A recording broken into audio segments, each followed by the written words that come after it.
And but I'll call this meeting to order. Let's stand and do it's 4 o'clock. Straight, I mean, I'm not going by that clock, I'm going by iPhone. Okay. Straight at 4 o'clock, let's stand and do the Pledge of Allegiance. All together now. All together.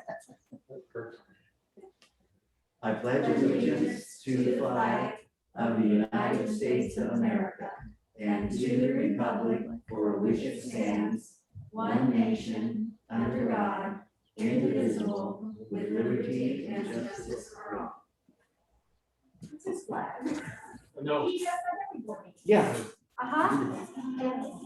So that when I was standing at home, I got flags. Yeah. Well, I want to welcome everybody on the Humboldt side. It's wonderful that we can be together after, I haven't counted up how many months. A long time. And even though we're separated soon, based upon the information coming out from the CDC, it looks like, maybe we'll be, as long as we're vaccinated, we'll be able to really return to a sense of normalcy. So sorry that we can't be with you two ladies and Kurt, but it is what it is. So 1.2, the agenda. Are there any adjustments to the agenda as it was posted? I don't have an adjustment, so to speak. I think what it is more or less is a correction. The under 2.0, the consent agenda. Oh, it's all. Yeah. Oh, yeah, that's right. Gee, I did. Yeah, it should read 2.1, 2, Yeah. 2.2, 2.3, 2.4. So aside from that, are there, welcome, Julie. Any adjustments? Oh, all right, hearing none, is there a motion? I'll make a motion to accept the agenda with the corrections. Is there a second? I second it. I think Bianca beat him to the punch. It's been moved and seconded. All those in favor signify by saying aye. Bianca, Aye. Melissa, Aye. Rosemary, Aye. Jeff, Aye. I also approve. Motion carries. 2, the consent agenda. 2.1, consideration of approval of warrants and payroll for Northern United Humboldt Charter School. 2.2, consideration of approval of warrants and payroll for Northern United Siskiyou Charter School, batches 0401, 0408, 0422, 0506. 2.3, consideration of approval of minutes for the April 8th and April 29th, 2021 board meeting. 2.4, consideration of resignations, hires, leaves, and change of assignments. Are there any corrections or adjustments to the consent agenda? Nope. Hearing none, is there a motion?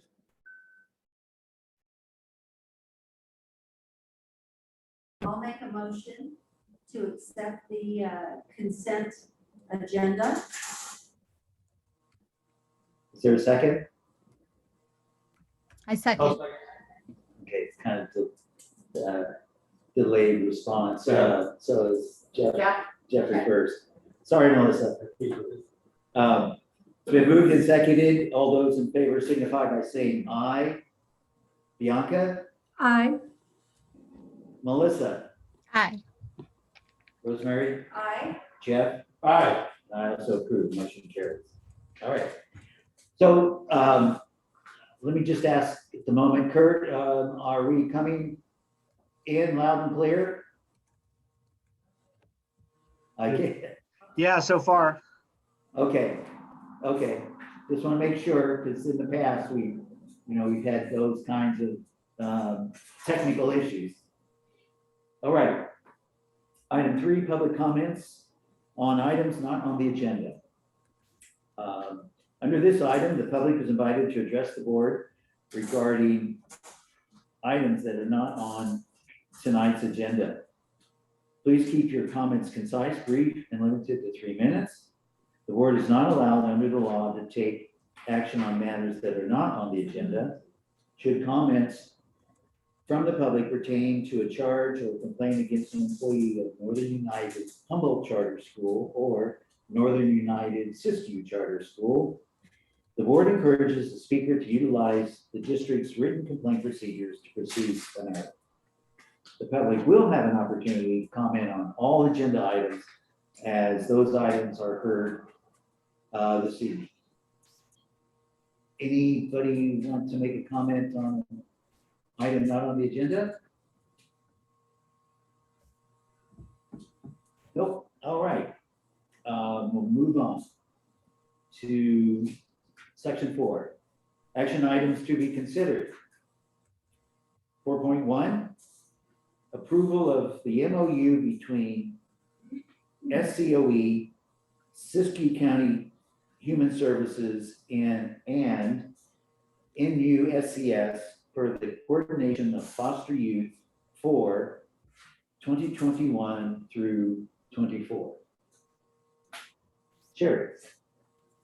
So you guys have seen these before. We do this for Humboldt County and for Siskiyou County. This all the school districts in the county agree to work with the county office and county health human services department to coordinate with foster youth who either need transportation because they moved to a new foster home that's now in a new school district and they want to maintain their enrollment in their current school, or other things too. That's just the transportation is one example, but so all of the schools in the county and the county office sign on this agreement, agreeing that we will all coordinate to support foster youth. So this particular one is a 3-year MOU, meaning you won't see this one for a few years. So I'm recommending that we approve it, and then I would sign it and get it back to the county. Are there any questions or comments? For the benefit of Melissa and Jeff, these are year in and year out, pretty standard, although this one is multiple year. And so these are things that we see around this time of the year constantly. So feel free to ask any, even though it's sort of a routine approval that we go through year in and year out. Still feel free to ask any questions that may come to mind. All right. Okay. Jerry, I have a question. All right. On our agenda, under 4.1, as Sherry had stated, it's for 2021 until 2024. On our background sheets, it says for 2021 to 2022. Mine says 21 through 24. I think you might be looking at an older version. Yes, You know how this was one of the items that was reset? That's right. it's page 46 There you online, go. and it Okay. says length of agreement, July 1st, 2021 through But I think June 30th. Rosemary's referring to the backup sheet that I write. Yes. Oh, well, Yes. Yeah. oh, Yeah, okay. but that was, it was amended. Okay. But this is the document. Okay, thank you. Thank you. Any other comments? Hearing none, is there a motion? I'll make a motion to approve the MOU between SCOE, Siskiyou County Human Services, and NUSCS for the coordination of foster youth from 2021 to 2024. Is there a second? I'll second. All right, it's been moved and seconded. All those in favor signify by saying aye. Bianca, Aye.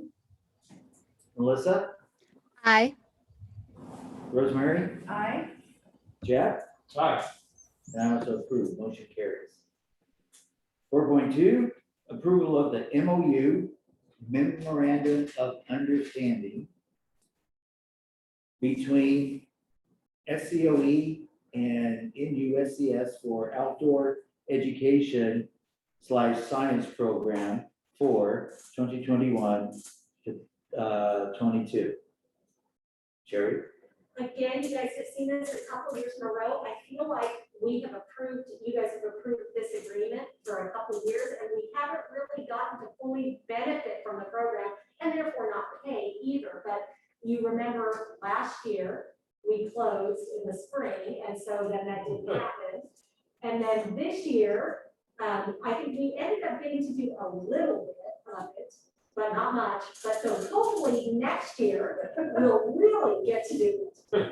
But what this is the county office in Siskiyou provides a person, an instructor, and the curriculum for an outdoor science program. And so it's like a field trip. They take students out and go through the curriculum, they do the programming. They have the staff, our staff attend as well. So it's a really neat opportunity for our students. And like I said, I just hope we get to fully experience it this upcoming year. Excellent. Any questions or comments? All right, is there a motion? I'll make a motion to approve 4.2 of the MOU between SCOE and NUSCS for outdoor education science program for 2021-22. All right, is there a second? I'll second that. All right, it's been moved and seconded. All those in favor signify by saying aye. Bianca, Aye. Melissa, Aye. Rosemary, Aye. Jeff, Aye. I also approve. Motion carries. 4.3, approval of MOU between SCOE and NUSCS for business services for 2021-22. Right. So you guys know in Siskiyou County, we've been contracting with the county office there to do our budget. And they've offered us the same agreement. Again, it's very reasonably priced. They charge us $11,859.43 for their business office services. One thing I wanted to mention about this is the county superintendent there asked everyone who gets their business services through the county office to come to a meeting. So I attended that meeting, and he notified us that he was aware that there had been issues in their business department, that people had not been, 100% satisfied with the services. And so because of that, he reached out to the entity known as FICMAT, which is Fiscal Management something or other team. I know the team's team, I can't remember what those two in the middle of the acronym is, but basically it's the state organization, kind of the fiscal arm of CDE, and they do fiscal oversight. And I say state, but they also manage federal programs. Because if you have every year schools, some schools, it is an alternating kind of thing. Different schools get selected each year to have a FICMAT review. And they kind of review your whole fiscal department. They kind of go through with a fine-tooth comb. Well, Siskiyou County Office of Ed reached out to them and asked them if they would come in and do a accounting of their, or not, investigation isn't the right Audit. word, but an audit, thank you, an audit of their business office to give them suggestions, their insight on what they think they should do to increase the satisfaction level of the people who use that service. And so, with that in mind, we were actually contacted. FICNAT wants to interview, not everybody, but some people. They are interviewing us. And so I actually am going over to Siskiyou, and Kirk and I are going to participate. We're going to meet with the FICNAT folks and be interviewed on the 27th of May. And I asked Kermit, the county superintendent there, if he had any indication when the report results would be available, and what those FICNAT's recommendations were and what Siskiyou County planned on doing about it. And he seemed to believe that the recommendation or the report from FICNAT would be available in August, and then he would hold a meeting to share that out with all of the superintendents that get their services there. So with that in mind, this, unfortunately, the timing isn't ideal for us approving this because we have to make this decision, and do it now before we get this report.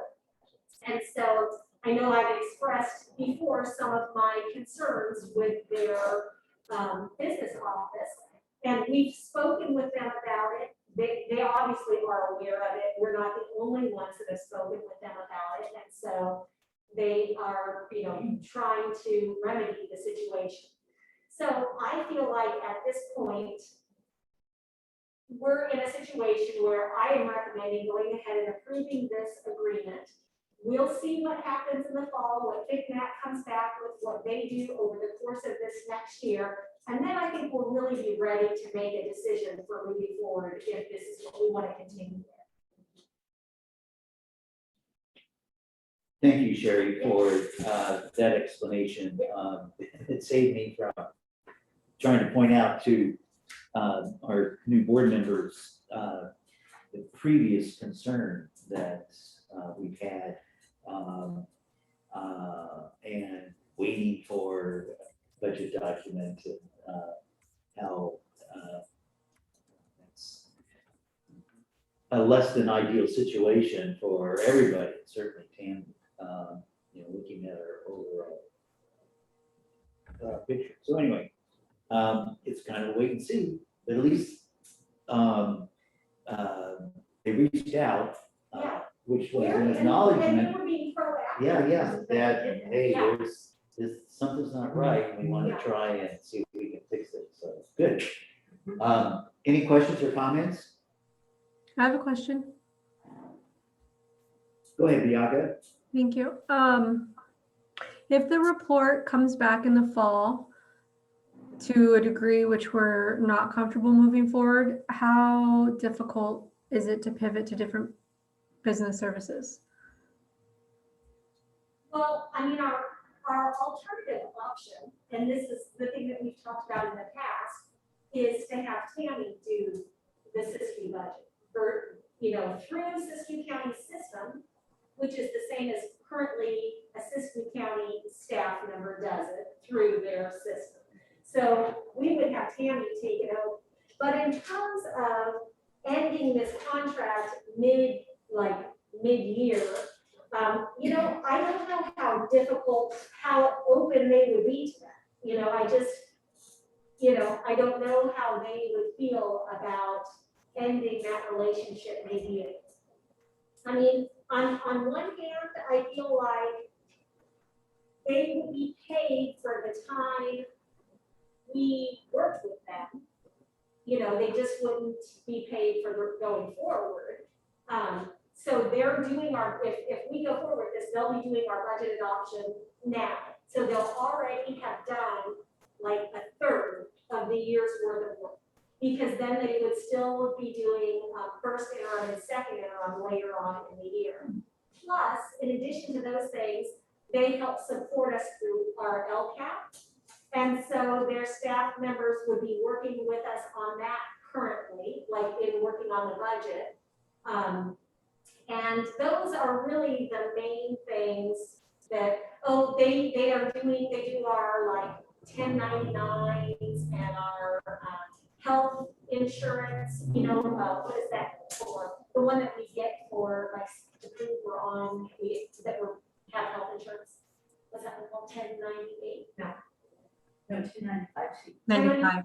They do the 1095C, yep. So they do some things, but they would have done a big portion of the work already by the time we get to, when we get the report back. And so of course we would have to pay them for, some portion of the contract. Of course. But whether or not they would be amenable to ending it mid-year, I don't know. Okay. Linda, did you have a question? I did. Is there any way that we could write kind of a backdoor thing into the MOU? Like if the report comes back negative, at that point, could we have the freedom to take over or look Well, I elsewhere? don't think, just to clarify, the report that FICMAT is doing, there's no negative or positive. It is, Okay. these are the things that we notice that you could improve on. These are the things that, we see some inefficiency in this area. We see this, that you could tighten up, you need 3 staff members in this department rather than 2. It's gonna be recommendations for what they can do. So what the report says wouldn't make any difference to us. It's what their response to the report is gonna be. Are they going to follow the recommendations that FIGMAT puts forward? That, to me, is what would really, could make a difference one way or the other. The fact that they initiated this, they reached out to FIGMAT. I don't know why they would pay the money to have a FIGMAT audit and not then take their recommendations. Right, But- absolutely. But anyway, so I don't have a problem with moving forward with this and then sticking with them this entire year, regardless of what comes out on that report. My whole issue with the timing thing is, it would have been nice if the report had gotten back and we knew what they were gonna do before we ever had to sign this agreement for moving forward, but that's not the timing of it. So we're in this for 1 more year, for sure. And then if they improve their services, maybe beyond too, but that's kind of how I feel about it. Got it. Thank you for that. That's very insightful. Any other comments? Well, it certainly sounds like it all comes down to the superintendent, county superintendent. He sees this, and as you're hypothesizing, okay, you need 3 people here instead of 1. He's gonna have to hire. So, but considering he's the one that initiated it, then that does mean something. Yeah, well, I think that he could have a real meeting on his hands if, from what it sounds like, everyone has had concerns. That it wasn't just us, it's been an Oh, yeah. ongoing thing with all of the districts that they contract with. And so, if they're contracting with 20 districts right now, and they're all unhappy, they would lose out on revenue if we weren't all going to use their services. Absolutely. Okay, is there a motion?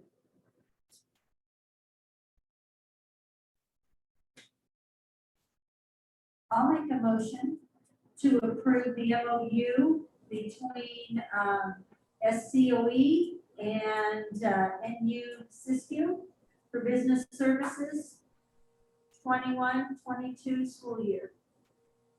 There's a second. A second. This is Jeff. It's been moved and seconded. All those in favor signify by saying aye. Bianca, Aye. Melissa, Aye.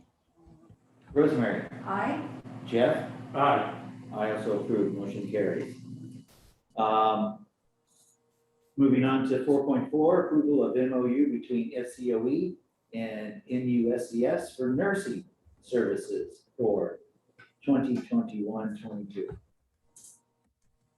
again, this is something that you've seen every year. We contract in Siskiyou for nursing services there, and the nurses do things like vision screening, hearing screening, scoliosis screening, I think puberty stuff,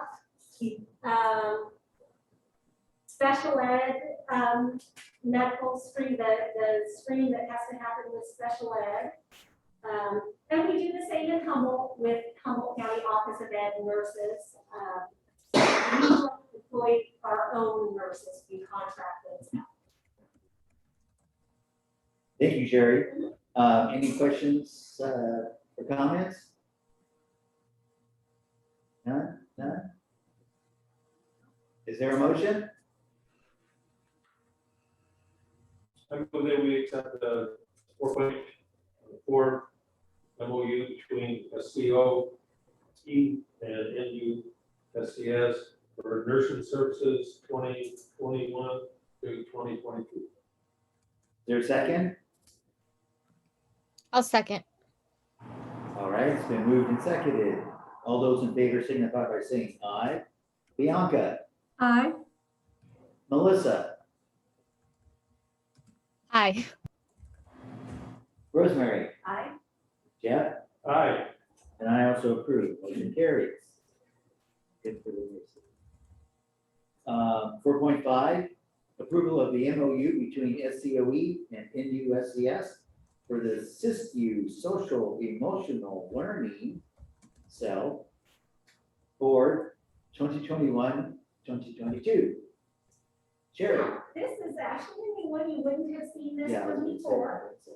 But what this is actually professional development for teachers Mm. on social emotional learning. So it's helping teachers develop strategies, tools, learning in a way to help support their students social emotionally. And so we had 4 staff members sign up for this, though I don't know that all 4 completed it. Yeah, I haven't, was it just Kirk? I think Kirk was the only one that actually completed it. And so Kirk is the only one that gets to receive the stipend. Good for you, Kurt. Way to go, Kirk. Well, I'm not sure, actually. The one I was the only one who completed was the health framework rollout. Oh, okay. This Okay, must you're have been right. something different. You're right. You weren't even on the list of doing this one. You're right. So No. my mistake, I got that mixed up with another one. Me too. Yeah. That's okay. I mean, I love getting kudos, but I'm not gonna, Okay. We take back all we said. Can I retract mine? Yeah.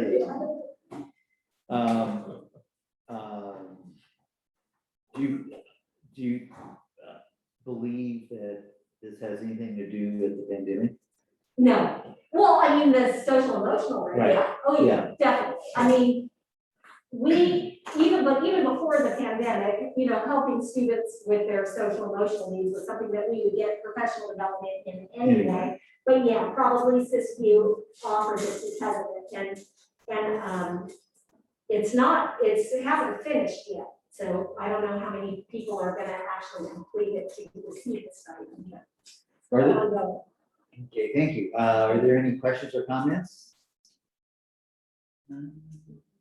Is there a motion? that was this MOU is for next year, 21, 22. Starts March and goes through August. March 1st, 2021 through August 8th, 2021. Oh, on the agenda, it says SEL for 2021/22. Yeah, Yes. it's actually just 21. There should be a 22 there. Okay. Yeah. Good catch, Kirk. Now you get the attaboy. Yeah.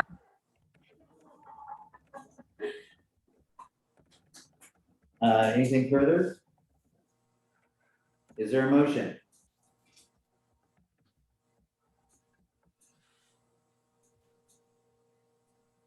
I'll make a motion to approve the MOU between SCOE and NU Siskiyou for social emotional learning for 2021 school year. Is there a second? I second the motion. All right, it's been Was moved. that Bianca? Bianca, it's been moved and seconded. All those in favor signify by saying aye. Bianca. Melissa, Aye. Rosemary, I, Jeff, Aye. I also approve, motion carries. Okay. 4.6, approval of the pay scale policy revisions. Sherry. Okay, this is where I have to apologize. There was, There were multiple emails on this. Okay, I gotta just say what happened. In the original packet, we had the old policy, which I should say current policy, and then a revision to that I'm hoping we will approve tonight. Well, for some reason, I know why, when we scanned the packet to email it out, the current one was double-sided, and we didn't catch that. So you only got page 1. So Rosemary noticed that, pointed it out to me. I mentioned it to Lacey. I said, so we need to resend the current one. Well, she misunderstood, and probably it was me by my communication. She resent the revised one, which you already have both pages of. And so when I saw that email, I'm like, oh, wait. No, it's the current one that they didn't have. So then she reset that one. Then Linda and I think were looking at the current one and we found a typo. And so I thought, oh, so then that's why Lacey sent out the most recent one, which we corrected that typo before Rosemary had a chance to find it. Council. So let me just take a second to go through. beat you, Rosemary. So the current pay schedule policy, and then the final new one, the revised new one. I just wanted to point out, in case you didn't see yourself, the differences of what we did. Just in summary, is we realized that we didn't have anywhere, it didn't state anywhere what was considered a full-time equivalent for our independent study teachers. That used to be listed on our pay scale. So like where it says how much everybody gets paid, it was listed on it. When we revamped the pay scale a few times ago, that got eliminated. And so recently we were having a conversation about like where that is written. And we said, it's not in the pay scale anymore. Oh, it must be in the policy. And then we looked at the policy and it wasn't there. And so we added that into the policy where it says 25 students is considered full-time. The other thing that wasn't written into this policy previously that we wanted in the policy was the number of hours that teachers work in a day. That would come up over the years of what that was supposed to be. And just so you know, when we were Matole Valley Charter School, that was something that was negotiated with the Matole Teachers Union. And so the Matole Valley Charter School always just did what the teachers union did in the district. Well, then when we became Northern United, we didn't have to do that same thing. We didn't have to go by what had been negotiated in some other district at some other time. So we put in there that teachers are 7 hours a day, that's what their full time is. And then the other thing that wasn't listed anywhere is that administrators are 8 hours a day. That wasn't listed in any place, so we've added that. And then the other big thing we added is what a caseload is for our special ed teachers. Now, by law, the most that a special ed teacher can carry is 28 students. We have never done that many because our teachers are itinerant. They have to travel. Not all the special ed students are in one location and they just walk from classroom to classroom. They have to drive to Willow Creek or Southern Humboldt. So it's not reasonable for them to carry 28. And so 20 students is what was determined to be the full-time caseload for our special ed teachers. where's, That is in the 4th paragraph. Last sentence, full-time equivalent will be based on 20 students for special education teachers. Sorry, the 4th paragraph under certificated staff. At the bottom of the first page. oh, okay. And then, I think same with counselors. I don't think we said, I think we added the hours, how many hours a day. Oh, and then the other thing, big change in the classified staff area. On the old one, there was the list of all the different positions, classified positions. We had to update that because, like, for example, the old one, we didn't have a food service person Right. listed in this policy. So we added it to the new one because now we have the meal program. So things like that are what was done, kind of cleanup of things. And for example, in the old way, it said school director or designee could approve things. We took that or designee out and just let the school director. So those are, in a nutshell, the changes that were made. And then I'll open it up to any questions. Are there any questions or comments for Sherry? No? Okay. Anything else jump out at you, Rosemary? What? Anything else jump out at you? Come on, Rosemary, don't disappoint. You don't want me to give you the look. I'm good now. I like the look. I missed the look, Jerry. Inside joke, Melissa. I don't know how it got started, but anyway. If there's no further comments, is there a motion? I'll make a motion to approve 4.6 of the pay scale policy revisions. Is there a second? I'll second. All right, it's been moved and seconded. All those in favor signify by saying aye. Bianca, Aye. Melissa, Aye. Rosemary, Aye.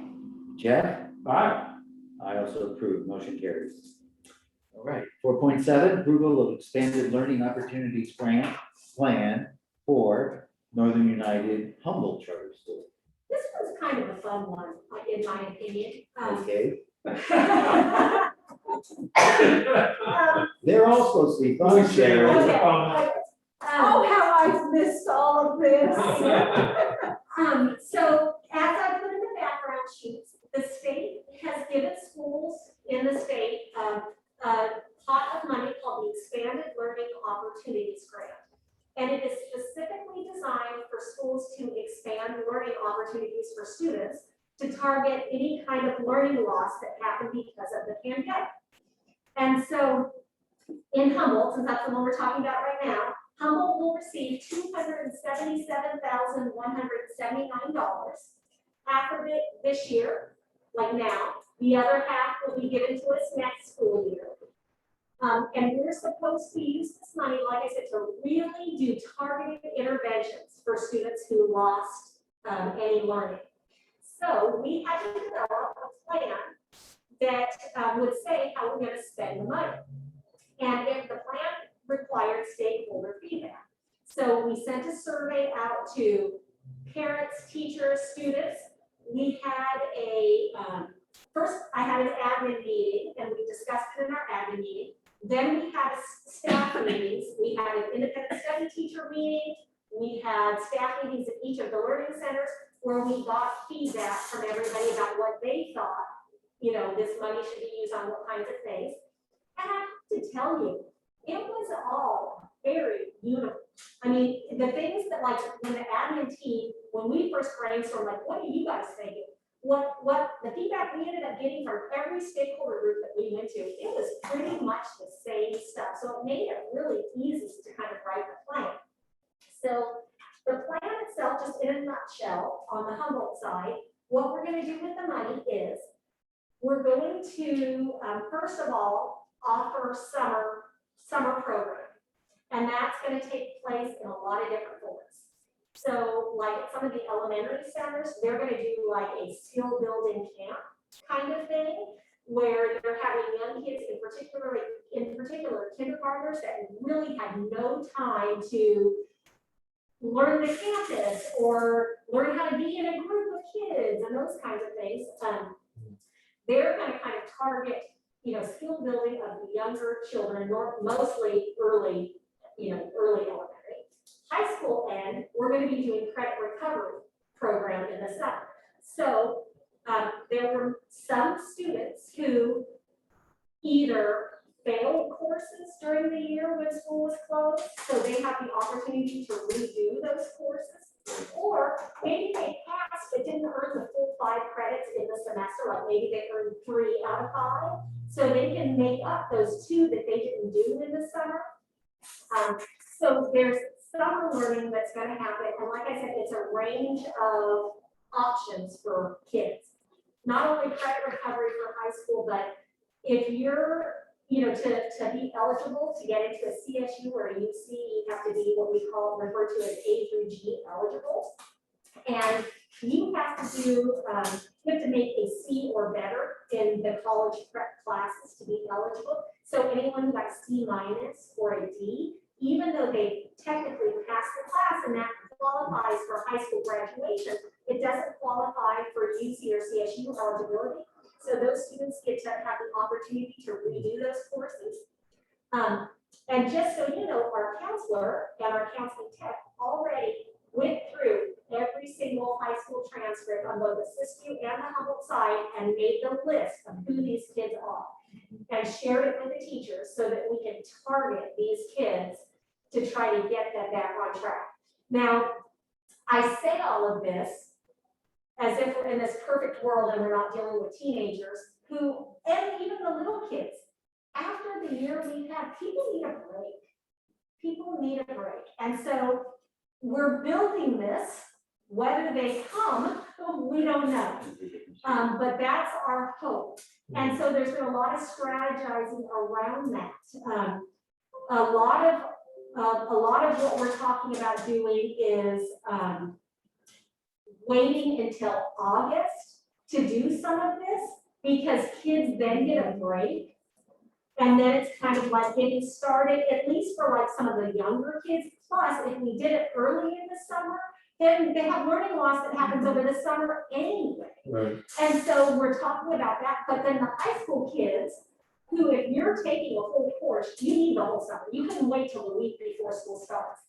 So, we're talking about how to do all of that right now, how that all is going to work.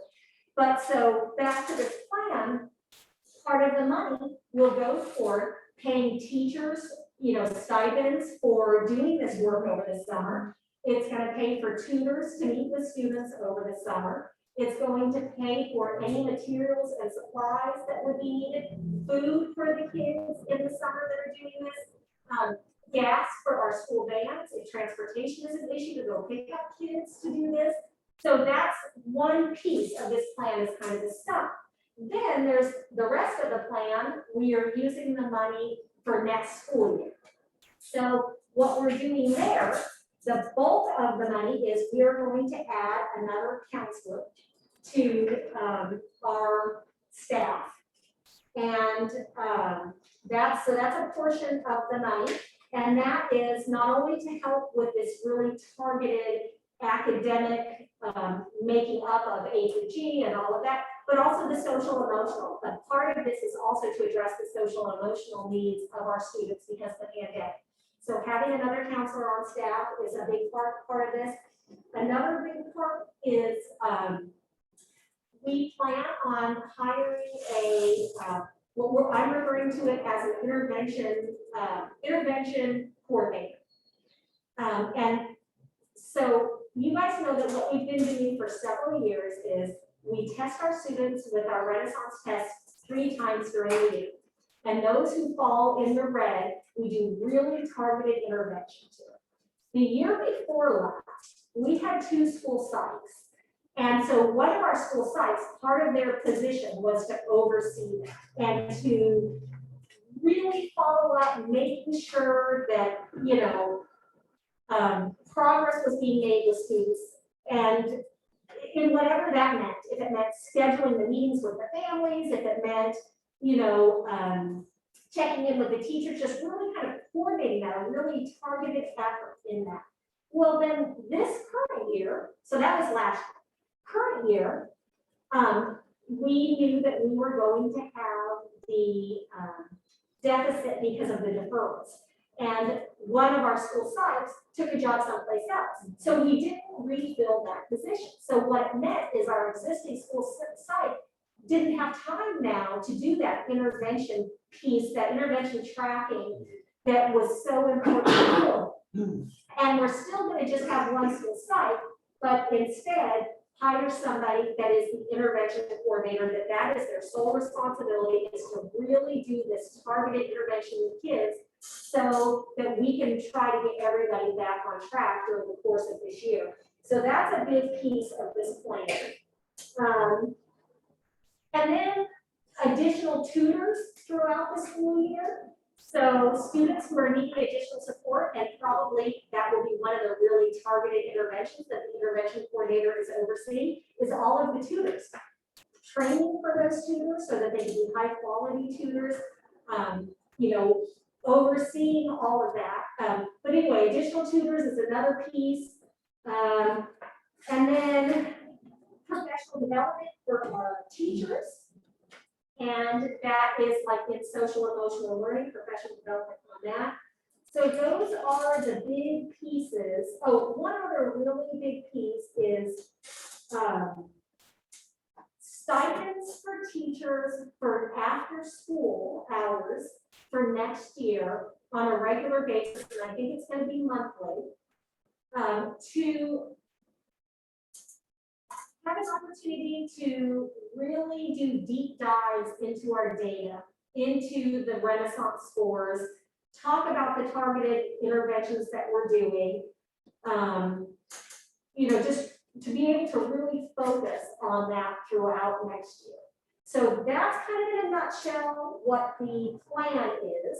Now, we have every intention in the world of making this plan happen, but it requires a lot of staffing that we don't currently have. Additional tutors, the intervention coordinator, the counselor, go back to some I'm not too worried about. And we don't know, it's not just us. Every school in the state got this money. Every school in the state is going to be trying to find people to really help our students. And it's already hard to hire people. So it's possible at some point we won't be able to hire one of these positions and we'll have to think of something else to spend the money, and then the plan will come back because we'll have to revise it. But we have to have all the money spent by, I don't know, I can't tell you off the top of my head. It's still like a ways out. We have all of next year, and then into the following year, we have to have the money spent by. But in the meantime, we're going to be probably revising the plan as we go, as we need to. Mm-hmm. Okay, see, I told you that was fun. Any questions? I have a question. Okay. Oh. You're talking about hiring like tutors and Yes. extra folks. Yes. Are they going to be permanent employees, or are they going to be grant funded, so to speak? So when the grant is done, their job is done? How do you Well, know keep in what that's? mind, we're all at will. There is no permanent employees. That's in a district that has a union. We have like permanent, probationary, and grant funded employees. That doesn't happen for any of us still. here. We are all at will. But I sure hope that these things can be sustainable. And we've had lots of conversations about this. The state is pumping tons of one-time money into schools throughout the state right now. And it is one-time money. There, and so at some point, that money is going to be gone. And then will we be able to sustain our programs?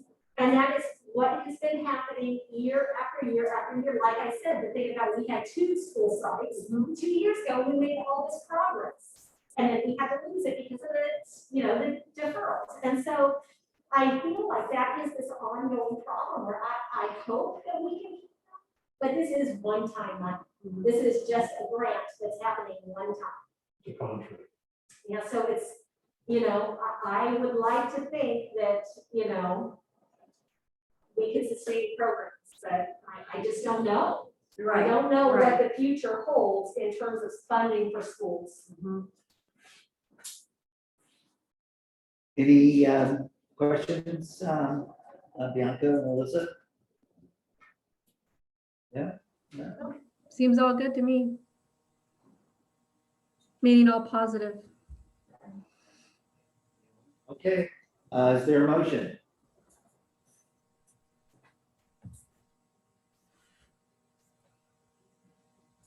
Are we just doing 4.7, correct? Yeah. Okay. Yes. So I make a motion that we approve the expanded learning opportunity grant plan for NUHCS. Is there a I'll second second? that. Okay, it's been moved in second. Yeah, Rosemary. All those in favor signify by saying aye. Bianca, Aye. Melissa, Aye. Rosemary, Aye. Jeff, Aye. I also approve. Motion carries. 4.8, approval of expanded learning opportunities plan for NUSCS. Pretty much the It's very similar, it's not Similar. identical, it's not identical, but Slightly it's similar. One of the things that's in the Siskiyou one that's different, that I'm hoping that Humboldt will be able to use as well, is a very similar summer situation, same kind of thing for the summer, Mount Shasta is doing a little kid kind of summer camp, skill building, and then the high school credit recovery, summer things are happening, same. And then, of course, the counselor that we're hiring is a shared position. The intervention coordinator that we're hiring is a shared position. So those things are very similar.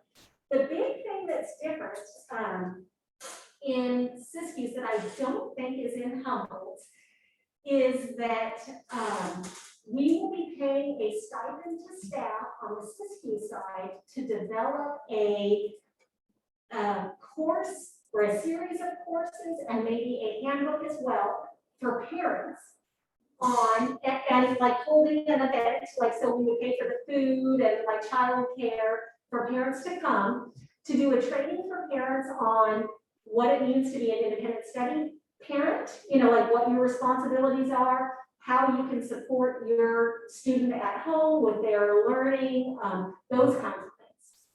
So that's one addition I think that is in the Siskiyou one that isn't in the Humboldt, is developing that. How much money do they get?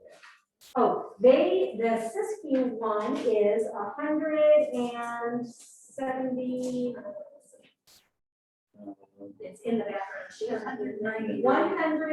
19,840. 119.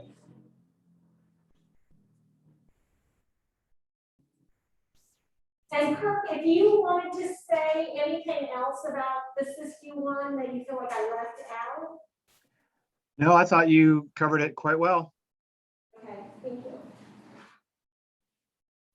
Okay, any questions or comments for Sherry? No? I just think that's a great idea to help the parents learn how to help their students at home. So Yeah. Yeah. It's something that we have Absolutely. talked about for many years, and so we thought this is a great opportunity now that we have this funding to be able to actually pay people to do this, because it's something that would be above and beyond their normal job. Excellent. Any other comments, questions? No? Is there a motion? I make a motion to approve the expanded learning opportunities grants for NUSCS 4.8. Is there a second? Second. All right, it's been moved and seconded. All those in favor signify by saying aye. Bianca, Aye. Melissa, Aye. Rosemary, Aye. Jeff, Aye. I also approve. Motion carries. Moving on, discussion items, section 5. 5.1, review of the 2019 federal and state taxes for NUCS. Yes, so that's right. So you, our nonprofit, Northern United Charter Schools, files taxes each year. And I can't remember off the top of my head, I think that 4990 is the federal one and the state one is something else, or maybe I'm backwards, but anyway, because we have tax exempt status, we don't actually pay taxes, but you're still, as a nonprofit tax exempt entity, you're still required to file taxes, right? And so Our CPA firm that we use for independent auditing, also David L. Mooney, is who does our taxes for us. And so those do not have to be officially approved. They just have to be presented to you. So that's why that came in the mail, like the day I think I sent out the board agenda. And so then I was like, oh, and they're due May 17th. And so I thought, oh, I'll just put it on discussion item since, you know, it doesn't have to be adopted. It's no action taken. It's just to let you know. So those are there. So there's no action to take. Yeah, they look like just standard tax forms. Any comments? No, all right. Section 6, reports. 6.1, enrollment and attendance report. It's there in your packet. It says of March 26th.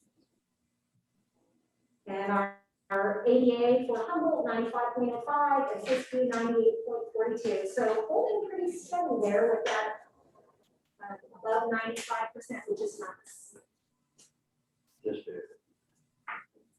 Okay, any comments, questions? Say the amount was for Siskiyou again?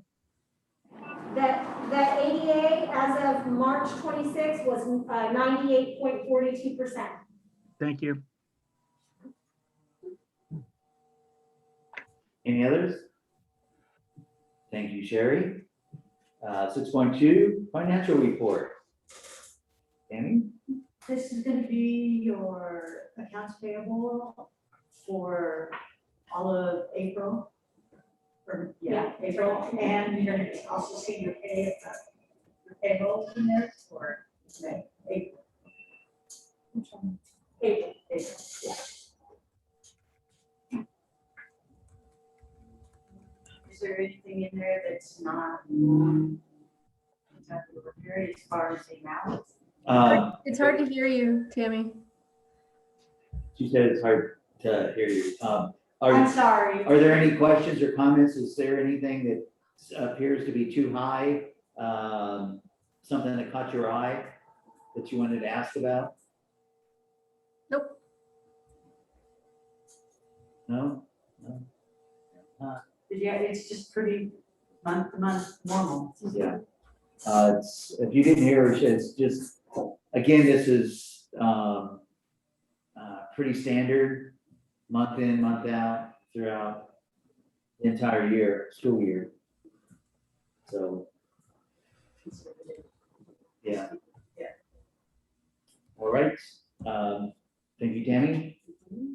6.3, the director's report. Okay. Sherry, take it away. Sorry, this is like a book. Okay, so the first thing I want to say is, and this is on behalf of the staff, I wanted to say thank you. On behalf of the staff for approving the changes to the health and welfare benefits. I can't tell you how much positive feedback there has been on that. So just to notify staff, we planned 2 Zoom meetings where we talked to them about it. One was last Friday at 9 o'clock, one's tomorrow at 1 o'clock. And in addition to those Zoom meetings where we discussed it with staff, we also then sent out an email with documentation about the new coverage. And really the staff is extremely grateful for this. I mean, they can't get over the fact that this is happening. So, and they really wanted to thank you. So I wanted to be sure that you guys were aware of that. Just wish we could have done more. Yeah, yeah. Yeah. Well, it's appreciated. What you did is definitely appreciated. And then I just wanted to give a very quick loan update. You know, we received our first installment of a loan at the end of March, and then our second one at the end of April, and our third and final installment will be at the end of May. So that's coming up. And then nothing until next fiscal year when they start taking the money back to repay. But anyway, it is definitely getting us through, you know, any kind of payroll issue or cash shortfall. So that's so For those of you who aren't aware, the state adopts its budget in June. But prior to that, the governor does what's called a May revise, and that actually is supposed to be released tomorrow. Though yesterday he did a press conference where he previewed some of it. And what that is it's the governor's proposal of what he wants to see in the budget, is his proposed budget. Now, what he proposes isn't necessarily what ends up being adopted, because the legislature and he will go back and forth between now and June. But overall, what is going to be in the May revise, what he previewed yesterday, is the state of California is very flush right now. There's all kinds of money.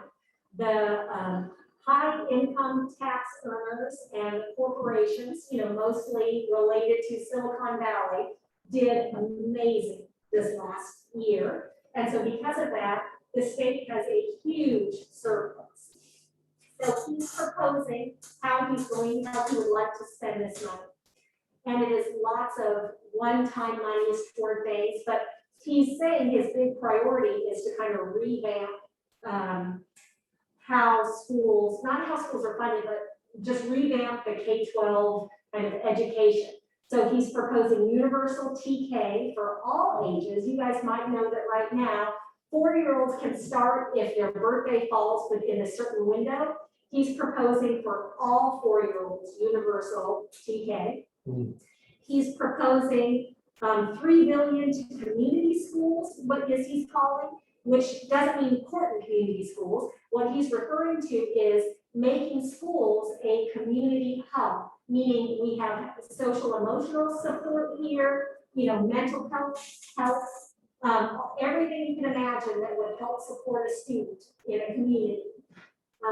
$4 billion just to mental and behavioral health, a 5.1 super COLA, a 5 down of all deferrals for next year. You might remember when they proposed deferrals for this year, he also had proposed them for next year.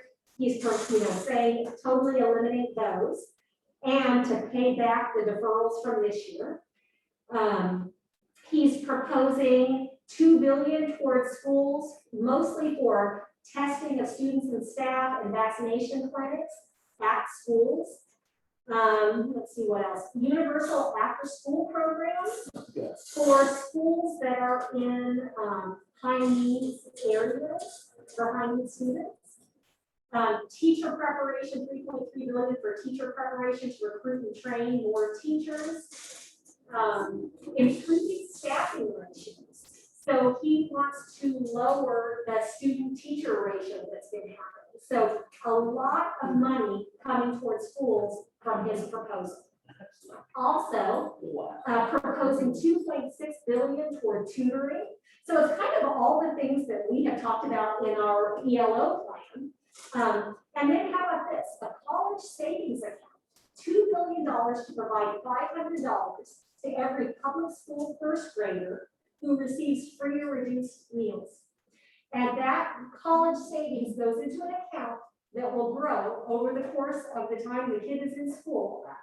So that's another one of his proposals, and it would be double for foster and homeless children. So they would get 1,000 when they're in kindergarten. Wow. So all kinds of proposals. But like I said, the actual May revise comes out tomorrow, and I'm scheduled to go to a workshop on it on the 24th, where they'll get into all the nitty gritty about it. But anyway, it's kind of back to your question, Rosemary, about is this sustainable? The way this looks, yes, but who knows? You couldn't have ever predicted a pandemic, and then you couldn't have predicted that our state would do so well from the pandemic. Yeah. So, It's just so like that an was, oxymoron. yeah, it is, it's an Yeah. oxymoron. So I'll keep you up to date on the May revise, and there will be a lot of stuff in the news about it too, you'll see. I wanted to give a quick facilities update. We're currently working on updating our leases for next year. A lot of our leases were 2-year leases, so you won't be seeing them next month, but some of them were 1 year. All of the Siskiyou County leases were only 1-year ones. So next month you'll see all 4 leases for Siskiyou County, and then on the Humboldt County side, it's the Arcata and the 2 Willow Creek ones are the 3 that need to be redone So you'll see all those next month. We heard back in facility search. We heard back from Christy Hall. I don't know if you remember that last month, I think I reported that we had reached out to them and see if they were wanting to lease their facility. And they said, yeah, that's something we'd be willing to do. I'll talk to the board and get back to you. And when they did, they said the board was not interested because they currently have so many tenants in there with a 2-year lease and they don't want to disrupt that. So in 2 years, they may be interested, but not at this point. And then the other new possibility since last month that we're looking into is a facility across from Ridgewood Elementary School. So it's on the corner of Ridgewood Drive and Avalon Drive. And what it is it's 2 big buildings that were built on this big piece of property. You know what I'm talking about? I Rosie? do. And something happened and they have not been finished. They're like, they look like they're about finished, but it's been in a standstill for a very long time. So what a long time. So, and what I was told is it's unusual zoning there. And so not just any business could buy it. Well, it's across the street from a school. So I know a school could go there. But anyway, it's owned by, or at least the construction is by one of the McKinney brothers. Oh, And no, so, no. not the one that we dealt with before, a different one. And so we have now called him a couple times and haven't gotten a response. But anyway, that's kind of our most recent one that we're looking into. And that one, you know, I don't know if that would be a purchase or a lease, but, so I'll keep you updated on that. Oh, yes. Okay, and then, next thing I wanted to give an update about was, so I attended the Young Leaders workshop related to policies, in particular student service policies. And they recommended having their policies reviewed and updated a minimum of every 3 years because of updates in the law and things like that. Well, it's been about 3 years. We did it when we first opened up. And so I have given our policies to them to review and to update as needed. And so because of that, once they finish, you guys will be seeing probably a lot of policies that will have to be board approved after they've been gone through legal, after legal has given us the updates that we need. And so my hope is to have all those in place at the beginning, you know, by the beginning of this next school year. So they're working on that now. And then just a quick WASP and LCAP update. Both documents, WASP and LCAP, in both schools, Humboldt and Siskiyou, are in progress. The LCAP should be completed by the end of May. And then you guys will see them in June at the June board meeting. And then I guess the last thing I have on my agenda, though I have a feeling that, you know, probably this is going to be talked about in the board report too, is just AB 1316. And I'm just going to do a quick little thing for me, not unrelated to the Young Indian 4 workshop that happened last night, but I know some of you guys attended. But all the charter directors in Humboldt County, we met with Chris Hartley and Colby Smart, who is the county superintendent and the county assistant superintendent, to discuss with them AB 1316. They were very open to hearing our concerns. They asked us to write talking points for them related to the effects the bill would have on rural schools in particular. And they suggested setting up a meeting with Assemblyperson Wood and Senator McGuire, and they said they would help facilitate that. I also attended a meeting with both A+ and CCSA, which is the California Charter School Association, about the bill. And I asked California Charter School Association to create talking points regarding how the bill would specifically affect district and county office authorizers, because as you guys know, part of the bill puts an increased burden on them as well. And they agreed to do these talking points. And so all the charter directors in the county plan on using these talking points, sharing these talking points at our co-op meeting at the end of this month, which has all the county superintendents that attend. And then, you know, I have attended 2 young meeting 4 workshops about the bill, as I know that some of you have too. And that's it for my report, if anybody has any questions. Wow, thank you. Thank you so much. Any questions for Sherry? I would just like to say that I'm grateful that we're being proactive, even in small ways like that. Thank you, Sherry. Yeah. Can I add something? Yes, Kurt. I listened in on the Young Mini and Core webinar last evening about this, and they stressed taking action in terms of like the best bang for your buck or time spent is finding civic organizations, chambers of commerce, nonprofit organizations that might represent, you know, a number of constituents that would sort of carry more weight, you know, in terms of our energy spent.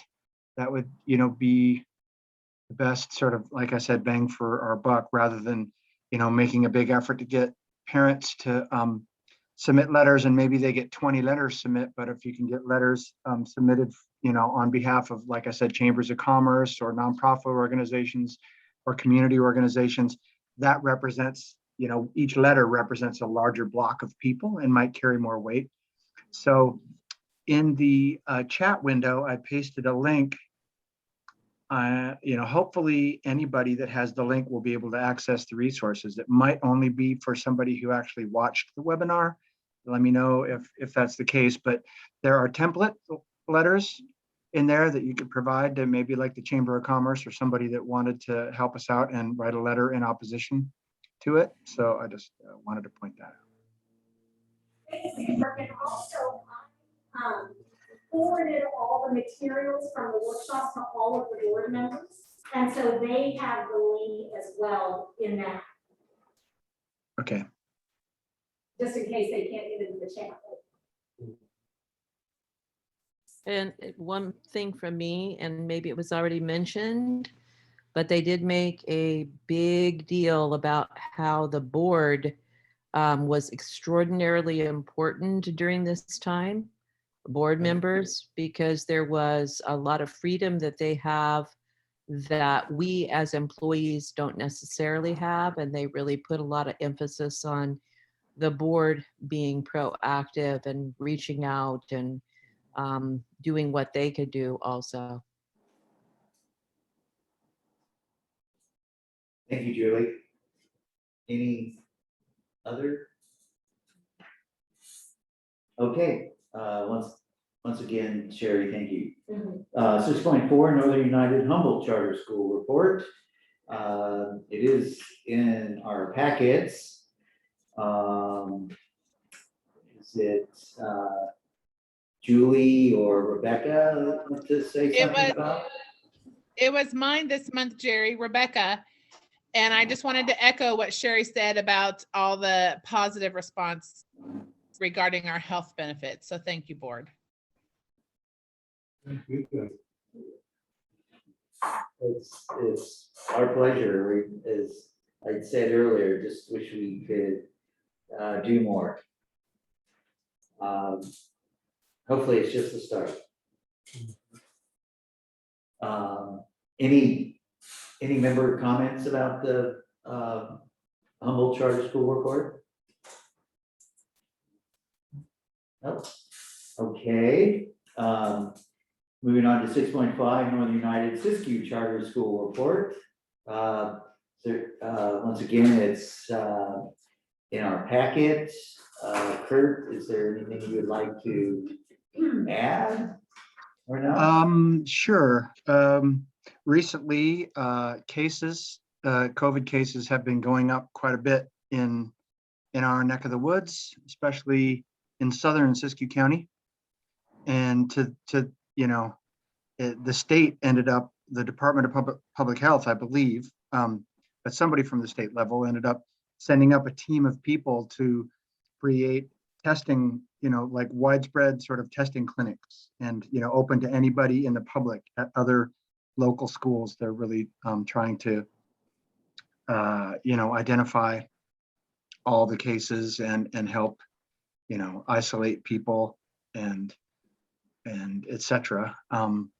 So all of our staff are going to be tested every 2 weeks. And yeah, I guess that's what I wanted to add. Thank you, Kurt. Incidentally, yes, it's bad in Siskiyou. Siskiyou is #1 in the state as far as severity, followed by Humboldt County, Mhm. #2. So it's like,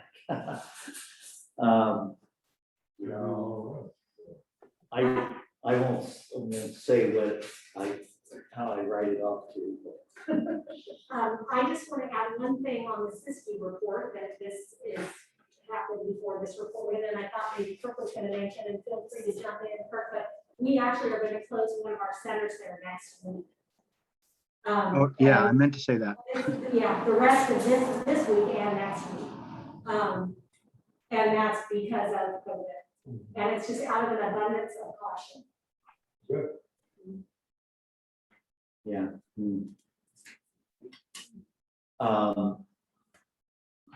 Any member comments? No? I have one question. Go ahead, Melissa. Do you know, Kirk, if they're testing everyone or just per se the unvaccinated population, or is everyone getting tested? Everyone. Okay. Everyone. And, anecdotally, there in this latest wave, there are a number of vaccinated people who are ending up getting pretty sick. And so I think part of their effort to just really ramp up testing here is to identify if there's some variant or something going around. They're sending results of the tests to a lab in, I believe, in Richmond for genetic sequencing, to sort that out. That the state is kind of putting a little bit of a focus on our area right now. Thank you. Thank you, Kurt. Any other? All right, 6.6 board report.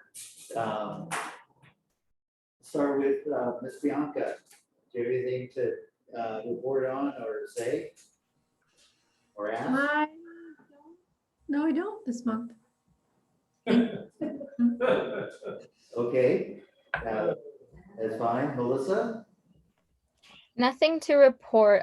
Well, I guess I did attend the webinar last night.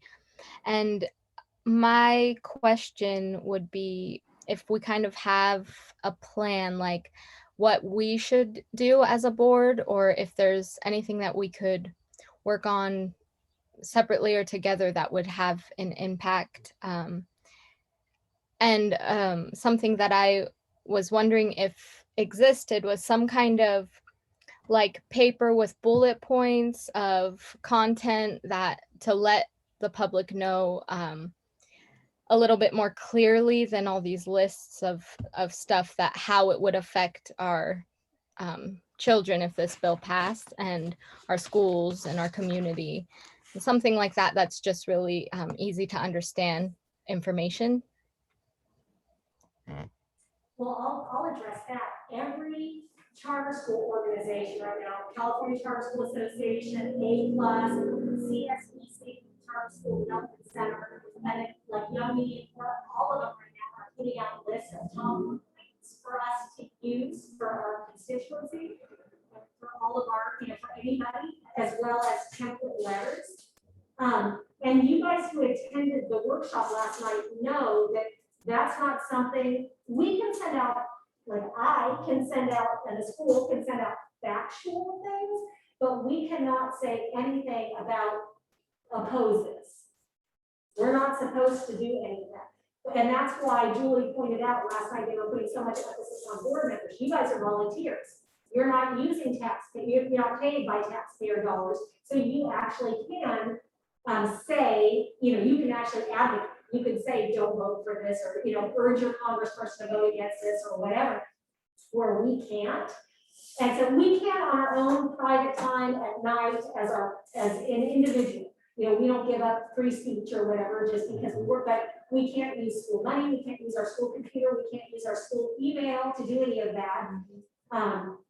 And so I have wondered, Melissa, too, that idea about, so I'm the one I think that gets all of these talking points and stuff, and all of these template letters. And so I'm just wondering, like, is it okay for me to send those out to board members? Like, I'm not allowed to send them to parents, I'm not allowed to send them to staff, you know? So to give you, you know, like, I can give you guys those things, but I can't send them out. So when I get those emails, you know, I can forward them to you. Might be a legal question to ask, I mean, as long as we request it. Yeah, I don't know how that works. Yeah. I mean, that was one of my questions from last night. yeah. It's like, I mean, there's some gray area. I mean, if nothing else, when I get them in my work email, I can forward it to my personal one, and then at night, my personal one can forward it to you guys, you know? You know, honestly, I mean, it's like. I know.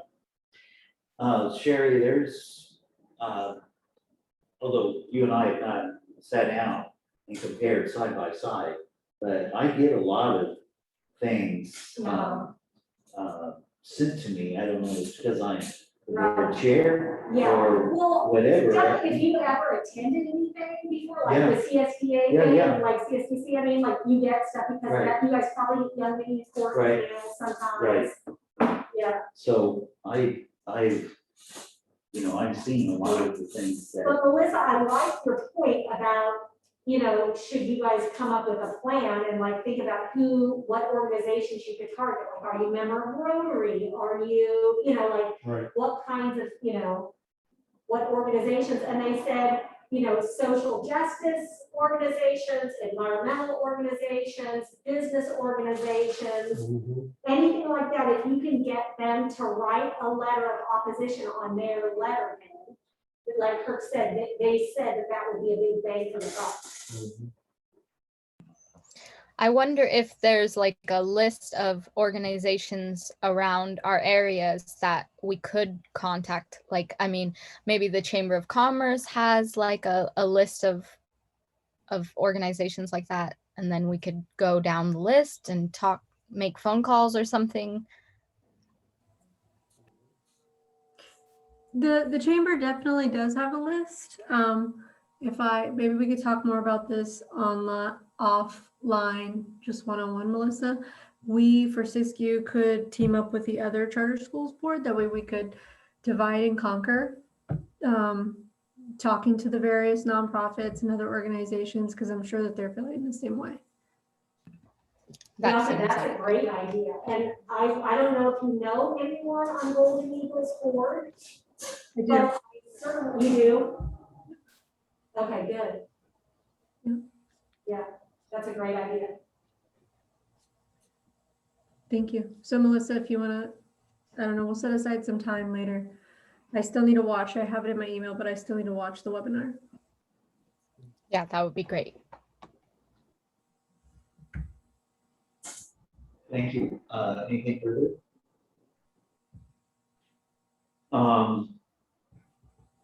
Rosemary, your turn. Thank you. I don't have anything to report, but I would like to say that I really do enjoy reading the reports with student work and whatnot. On both sides, I really enjoy that. And one issue that has bothered me for many years is that children today do not know how to salute the flag. They don't salute the flag every day like you and I did. They don't know how to recite it. And so I would like to thank Mount Shasta Mary for guiding her little students to know about the flag. Okay, good. Anything else? That's it. Yeah.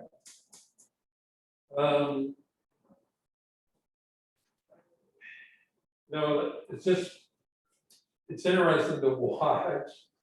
Education normally, you know, kind of dwindling at this point in time at the end of the year, and it's more about ramping up. Yeah. And you're right about a break, and I mean, there's a lot of pieces still going on with all the things that we're kind of dealing with, but, you know, I want to thank the board, just you guys hanging in, you know, as long as I've been on it, you know, 16 months or whatever it's been, 17 months. And just kind of the bumps in the road that we've all kind of experienced, and we've kind of stuck together, and you know, I actually got a little teary. I just thinking about us tonight, just being in the same room, as weird as that is. You know, and there's something to be said about that. You know, I didn't have to reach for the mute button 100 times, you know, tonight like I normally do at home. So I just want to say thank you to you guys. You know, I mean, it's just, you know, it's a great team of people, you know, great professionals that we work with, and you know, I just look forward to the future. Thank you, Jeff. For me, Julie, I enjoy looking for and finding Northern United super student in the Times Standard. Well, it will be Kenny Sukliff. What was And that? he is Kenny Sukliff. Oh, yeah, Can you hear me? yes, Okay, it's going to be Kenny Sukliff, and he is a 4.0 or a 4.2 student. He was accepted to Humboldt State University and immediately, and he is going to be the super student this month. So be looking forward, Jerry. yeah, okay.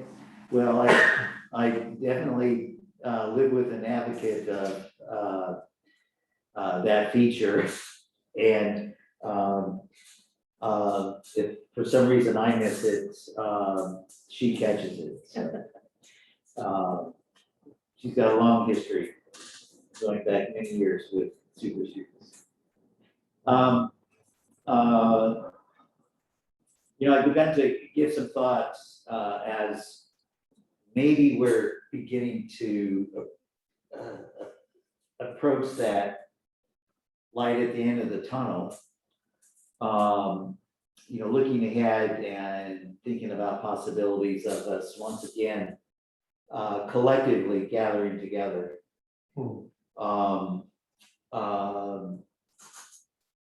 Like we used to do in the past.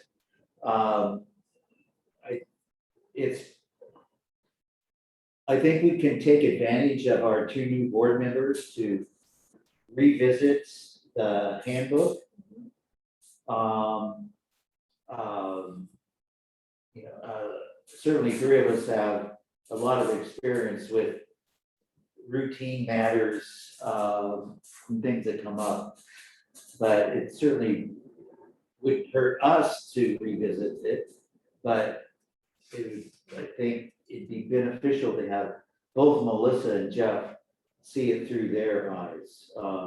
There's just a comment made by Jeff to me a month or so ago that got me thinking, you know, maybe it's time to revisit that, because now we're all beyond the broad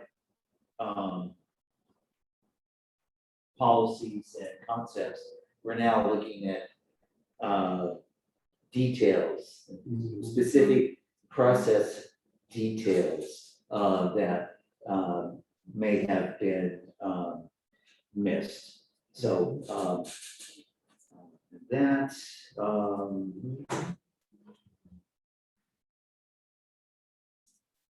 and that's all I had to say. Well, before I go,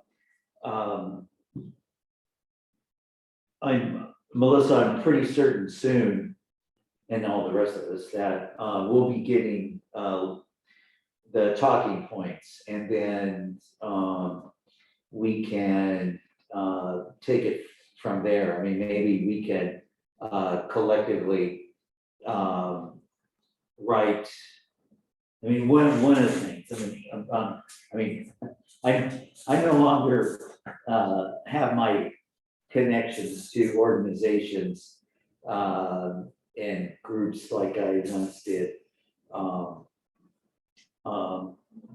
But nonetheless, it doesn't preclude us as an official body writing a letter. You know, we could all contribute to it, and I can initiate it as the current chairperson of our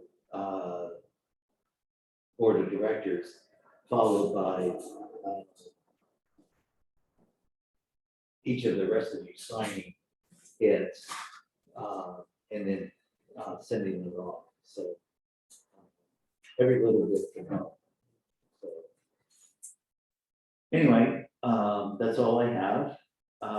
Moving on, section 7, next board meeting, 7.1, possible agenda items. Sherry, what's on your list? There's a lot, you guys. Keep in mind, we have 2 board meetings Yeah, in June, the 17th and the 18th. And so you will see the LCAP for both schools, you'll see the budget for both schools, you'll see the local indicators for both schools, you'll see the leases that I referred to before. So you can see just that alone right there. It's gonna be, there are gonna be some doozies. Do we have policy revisions? Probably not. And even if they did finish them, I don't think I would do. Yeah, that we'll Yeah. start in on those Yeah. in August. Yeah. In August, you know, which is common for Yeah. school boards to do anyway. And yes, we could look at balancing the two. One of the two, hopefully, you know, maybe the first one, will be approval of the director's contract. Oh, yeah, that's on there too, yeah. And so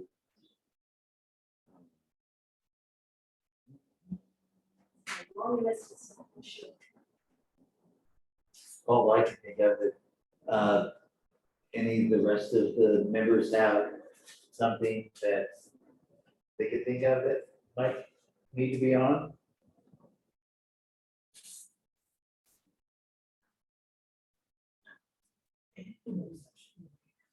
Yeah. We can, you know, just throw on there, but just an update on the AB 1316. Yeah. Yeah, of course. And of course, an update on facilities. Oh, yeah. Yeah. Do you anticipate any change in the food program for next Oh, year? you know, that's a good question, because it would be possible that we would have contracts on there for vendors for next year. And I emailed out to Rebecca, Julie, Mary Havens on this side. This is the side where we were doing like vending agreements last year, before COVID hit. And, you know, once COVID hit, we switched to doing breakfast ourselves, like pre-packaged, buying it at Costco, putting it together. And Julie and Rebecca, I think, want to continue to do that next year. Mary is on the fence. She really liked Arcata School District. We use that as our vendor. And we're still kind of figuring that one out. And I'll tell you what is keeping us from making a decision yet is, so because of the pandemic, when the pandemic hit, the federal government allowed schools to switch to what's called the seamless summer program. And normally that's something schools just do in the summer when school's not in session, and they still want to offer food to kids who school sometimes is the only way to get a meal. So in the summer, schools can do something called the seamless summer program, so kids don't miss out on food. Well, when the pandemic hit and schools closed, what the federal government said is, we're going to let you go ahead and switch to seamless summer now, even though it's not summer. And that means seamless summer has different rules. You don't have to qualify for free or reduced lunch to get a free meal. Anybody who wants to can get their meal for free. And you don't have to be enrolled in that school to get a meal in. Any kid, anywhere can go and pick a meal. Yeah. Because the school gets the reimbursement for the number of meals they serve, the same dollar amount regardless of free or reduced status or enrollment or anything. So that has continued this whole time. If a school wanted to switch to seamless summer, they could. One of the other benefits to seamless summer is, since it doesn't matter if you qualify for free or reduced anyway, you don't have to fill out the eligibility form at the beginning of the year with the enrollment packet. We had already given out that eligibility form this year when the beginning of the year started. And so we never switched to seamless summer anyway. We stayed on the National School Lunch Program and the School Breakfast Program. The federal government has already said that next year, everybody gets their meals for free, again, regardless of qualifying for free or reduced lunch. We had a conversation with Linda Prescott, who is the nutrition expert at HCOE, and asked her, do you have to switch to the seamless summer for that, or is this free meals for everybody included with National School Breakfast and School and National School Lunch and School Breakfast Program? And she didn't know the answer to that, and she was going to get back to us on that. So my point in this whole long story is, if we need to switch to seamless summer so that everybody can get a meal free, we will do that. And we won't contract with Arcata. We'll just do what we've been doing, which is offering like a week's worth. That's the other thing you can do with seamless summer, is offer like a week's worth of food at a time. And so we're waiting to find out the answer to that before we know if we want to vend with somebody else or not. So you may or may not see vending agreements next month too, but I think it's very possible we're going to just continue doing it ourselves. So we'll see. It's weird how common sense works. Yeah, well, it's not very common. It's not. Yes. Okay, moving on, 7.2, next board meeting date will be June 17th and June 18th. Now, will the 18th be a morning? I think right now we have it as 4 o'clock as well. Okay. And I'm pretty sure that's what we said. You know, for this one, when you're adopting the budget, and the health tech is required to post it in the newspaper, and the county offices do that for us. We submit our dates and times and locations, and I'm pretty sure we said 4 o'clock for both of them. Yeah. So if we wanted to change that date, it would be difficult. We have to like contact the county office and change it in the newspaper. Yeah. Okay. Moving on to section 8. Jerry, Yes, what? Bianca, sorry. it's okay. It's okay. Earlier, you were mentioning light at the end of the tunnel, maybe being able to get together collectively. Is your thought that in June that this would be possible? Just wanting to know if that's even on the table for considering for traveling purposes. I honestly hadn't thought it would be that soon, but it possibly could. You know very well that previous June you came to us, and that worked out well because these two in June are big deals.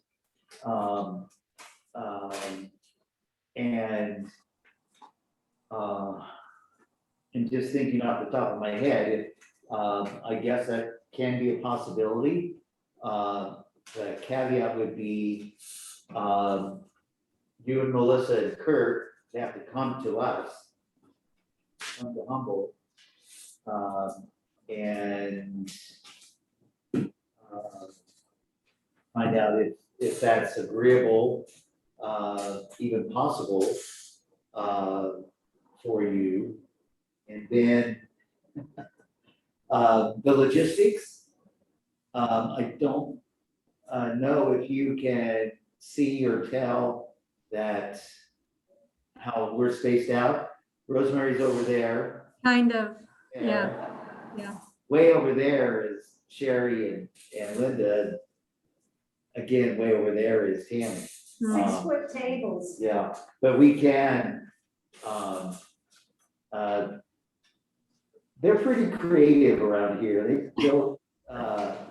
find a way to make it happen. We put another table right there for 2 more people. Hey Kurt, Yeah.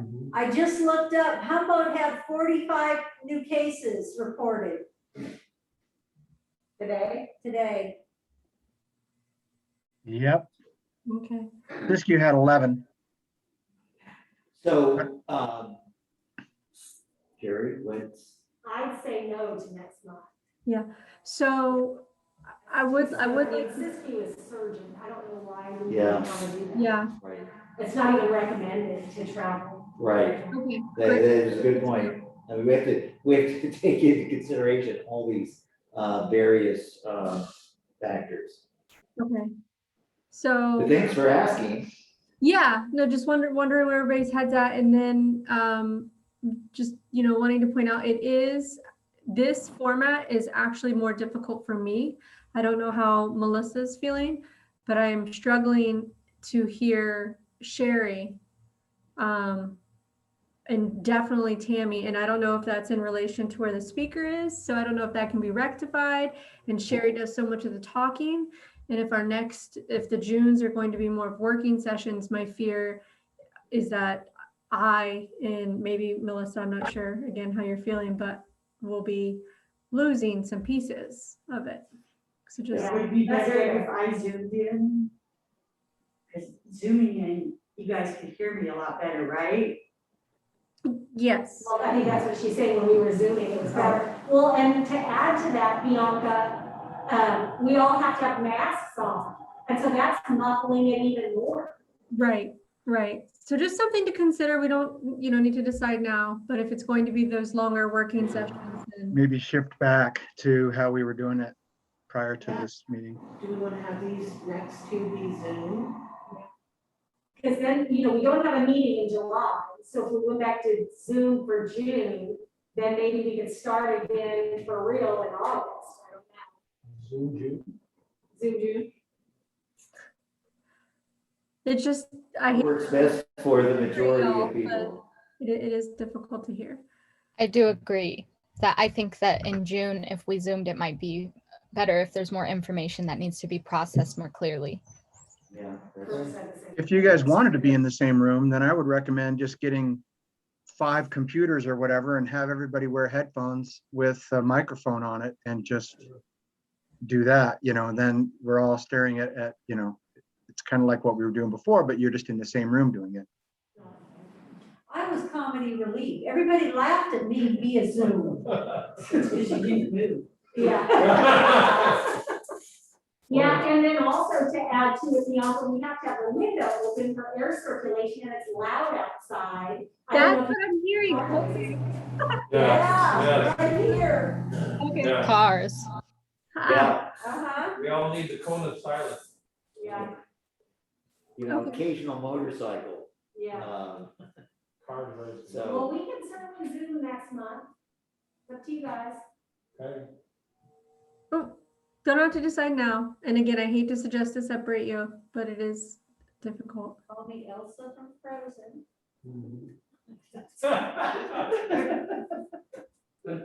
Oh. Thank you. Well, I hope you were able to hear enough tonight to make it through. Yeah, I think so. I've got good notes here, and so if I need to follow up, I won't hesitate to reach out. Are you at home or are you with Kirk over at the district office? I'm with Kirk at the Alder Street location, but we're in separate offices. Right. okay.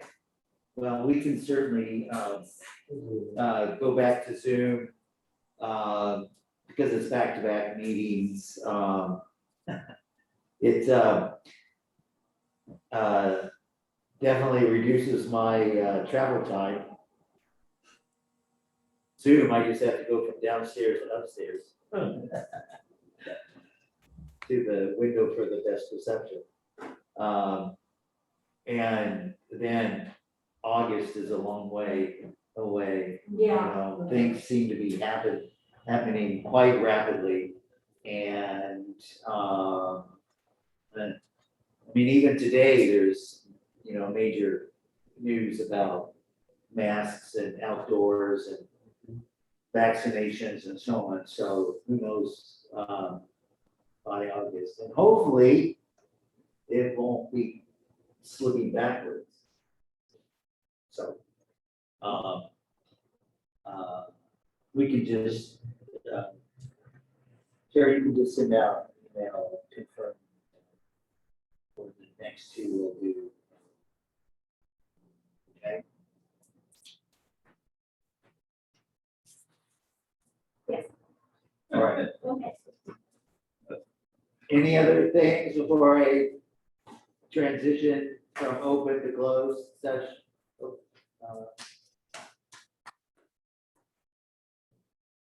Okay, so section 8, open session before closed session.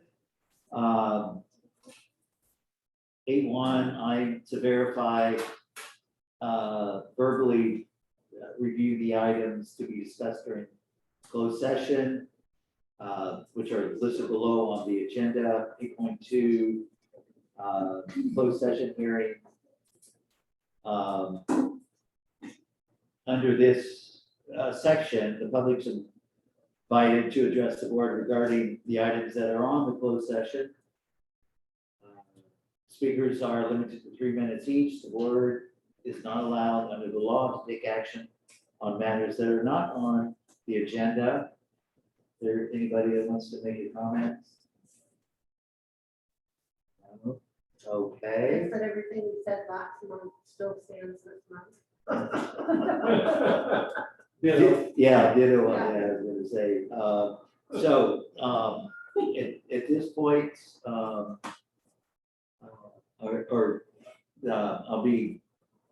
we'll be adjourning to closed session pursuant to Government Code 54950 through 54962.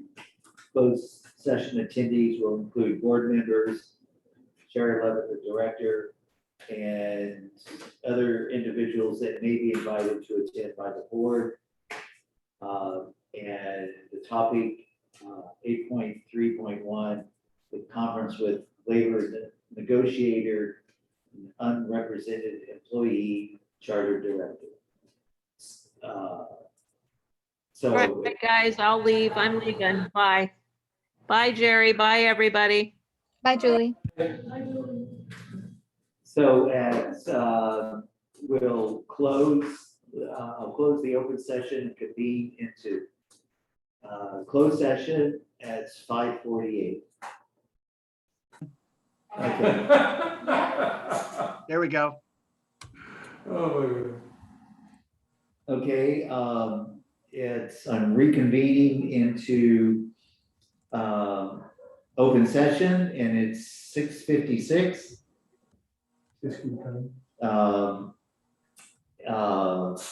And 9.1 is to report on action taken during the closed session. I have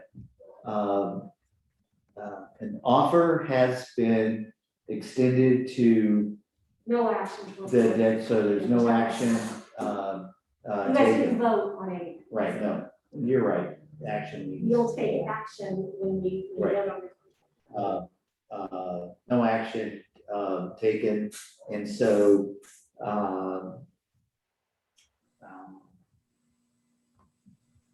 having said that, I'll adjourn this meeting at 6:57. All right, thank you. So guys. thank you, thanks all of you